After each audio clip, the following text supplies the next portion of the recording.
In the realm of Greek mythology, where gods and heroes intertwined, there lived a figure whose melodies could charm the very heavens and tame the beasts of the wild. His name was Orpheus, a Thracian bard whose music possessed an enchanting power that could move mountains and stir the hearts of all who listened. Orpheus was born to the muse Calliope and the Thracian king Oeagrus. From an early age, he displayed an extraordinary talent for music, blessed with a voice that could soothe the savage beasts and calm the raging seas. His fingers danced upon the lyre with such grace and precision that the very gods listened in awe. As Orpheus grew into manhood, his fame as a musician spread far and wide. He traveled throughout Greece, captivating audiences with his enchanting melodies. His music had the power to heal the sick, bring joy to the sorrowful, and even tame the most ferocious creatures. One day, Orpheus met a beautiful nymph named Eurydice. Her beauty was as radiant as the sun, and her voice was as sweet as the nightingale's song. Orpheus fell deeply in love with Eurydice, and they were soon married. Their love was pure and true, and their happiness seemed boundless. However, their joy was short-lived. One day, as Eurydice wandered through a meadow, she was bitten by a venomous snake. The poison spread quickly through her body, and she died in Orpheus's arms. Orpheus was devastated by the loss of his beloved wife. He could not bear the thought of living without her, so he resolved to journey to the underworld and bring her back. Armed with his lyre, Orpheus descended into the dark and gloomy realm of Hades. He played his music as he walked, and the mournful melodies echoed through the underworld. The music was so beautiful that it charmed the three-headed dog Cerberus, who guarded the gates of Hades. Cerberus lay down at Orpheus's feet, allowing him to pass. Orpheus continued his journey, his music growing louder and more passionate.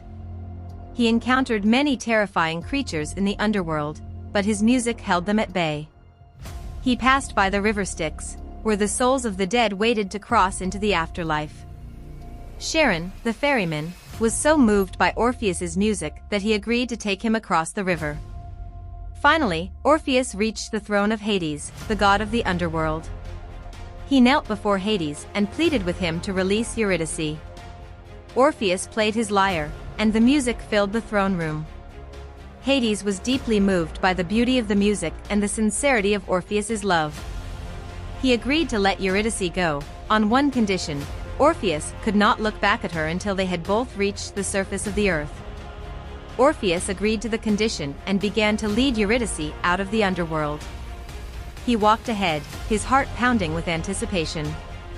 He could hear Eurydice's footsteps behind him, and he knew that she was following. As they climbed the steep path that led to the surface, Orpheus's resolve began to waver. He longed to see Eurydice's face, to hold her in his arms once more. He hesitated, and just as he was about to turn around, he heard a faint cry. "Orpheus!" Eurydice called out. "Don't look back." Orpheus's heart sank. He knew that he had failed. He turned around, and in that instant, Eurydice vanished. She was gone forever. Orpheus was heartbroken. He wandered the earth for many years, his music filled with sorrow and longing. He never forgot Eurydice, and he never stopped loving her. One day, Orpheus was torn apart by a group of Maenads, frenzied women who were followers of the god Dionysus. They were enraged by Orpheus's refusal to join their revelry, and they attacked him with their bare hands. As Orpheus lay dying, his blood soaked into the earth. From his blood, a beautiful flower grew. It was called the hyacinth, and it was said to possess the power to bring comfort to those who grieve. The story of Orpheus and Eurydice is a timeless tale of love, loss, and the power of music. It is a reminder that even in the darkest of times, the beauty of music can bring us solace and hope.